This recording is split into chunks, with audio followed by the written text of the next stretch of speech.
My name is Tim, and this is the story of a motorcycle journey back and forth across America. It starts in Orlando, Florida, crosses the country to Los Angeles, California, where we ride Run for the Wall to Washington, D.C., and finally home to Orlando, Florida.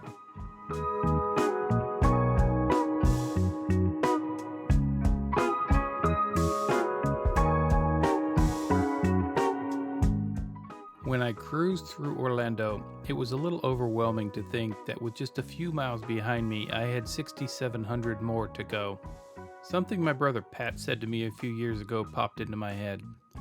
Ain't nothing to it but to do it. And that became the mantra for the whole trip. I met up with my nephew Chip in Georgia, and from there we headed west.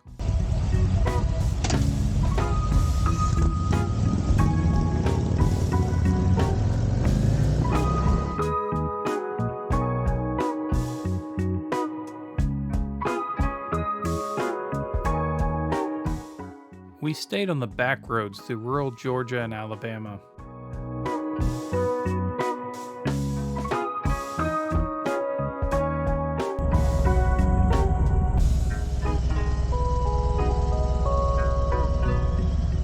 We camped as much as we could along the way.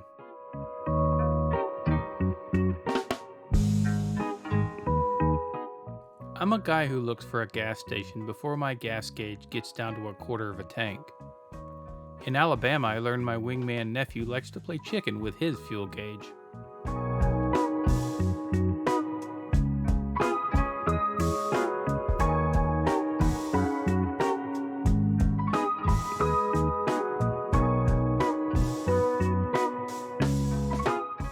The ride through Mississippi, Louisiana, and into Arkansas was uneventful, except for Google Maps sending us down a dirt road that was half a mile of deep sugar sand.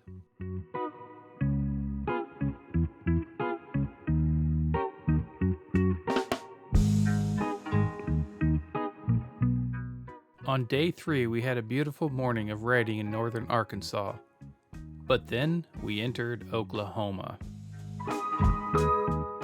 Twice we were routed on stretches of roads in Oklahoma that Google Maps said were paved, but were really just loose gravel and dirt.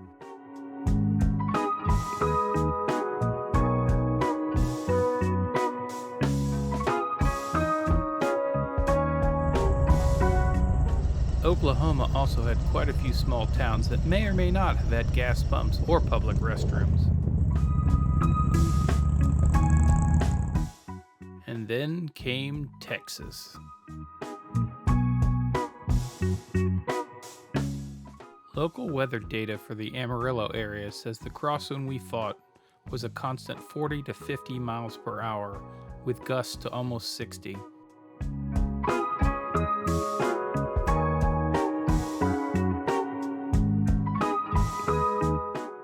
A storm with golf ball-sized hail hit Amarillo about an hour before we got there, so I guess it could have been worse.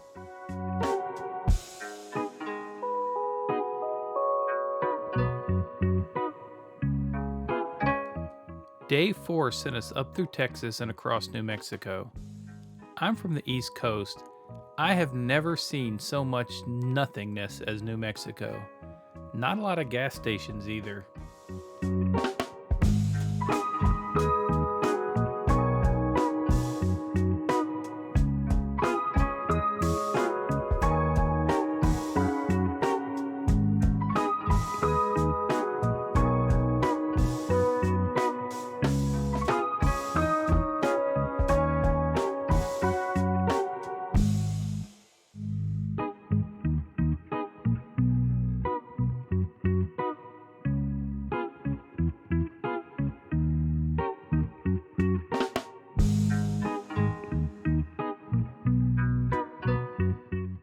By early afternoon, the Colorado winds started picking up.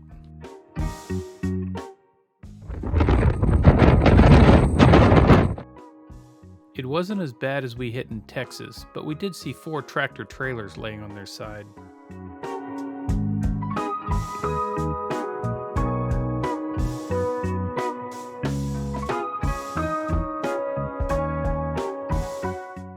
When I passed this group of adventure bikes, I realized that if they're not getting blown off the road, then my big heavy touring bike isn't going to get blown over either. For the first time in a couple of days, I relaxed, rolled the throttle back, and just started enjoying the Colorado scenery.